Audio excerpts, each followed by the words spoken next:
What does a mousetrap have to do with scams? Whenever we make a purchase, we often wonder, am I getting the best deal on this? Could I find a better rate on a different site? The bigger the price tag, the more welcome a discount would be. So when we find the unbelievable deal, we want to believe it. Our desire for reward is often stronger than our fear of repercussion, like the mouse that ignores the trap so he can get the cheese.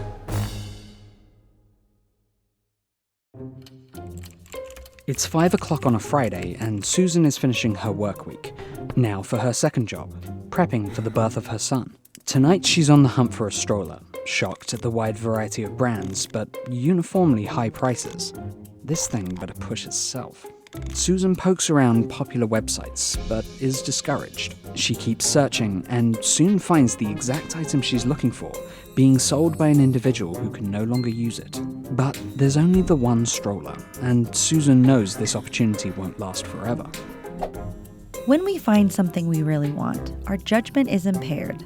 That's no accident. It's built into the very psychological nature of a reward-based or merchandise scam.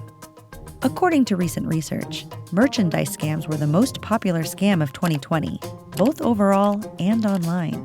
Clearly, the simplicity is successful.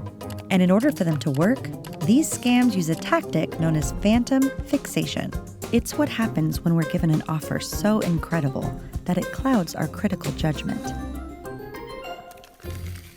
Susan is fixated by the opportunity in front of her. She ponders, imagining the joy such a treasure will bring. Such a prize would place her at the envy of her fellow parents as she strolls right by them. Unable to ignore the pull any longer, Susan snaps into action and quickly secures the stroller of her dreams. A wave of excitement and relief wash over her. She's finally nabbed her dream stroller. The scam may be apparent to us observers, but for the person who finds the great deal, it's as dazzling as finding a diamond in the middle of Main Street. But does this happen every time we find a great deal? Or does money itself factor into our fixation? According to a 2016 study, decisions involving money activate different brain functions than non-financial decisions. In fact, researchers found that individuals asked to pay a high price for an item experienced an actual emotional pain response in the brain. Thus, someone finding a cheaper price could trigger a relief, and the perceived lack of pain would further influence their decision. This effect can be greater than with non-money-based decisions. So how do we avoid the influence of money, phantom fixation, and merchandise scams in general? Glad you asked. Well, there are several red flags to watch out for.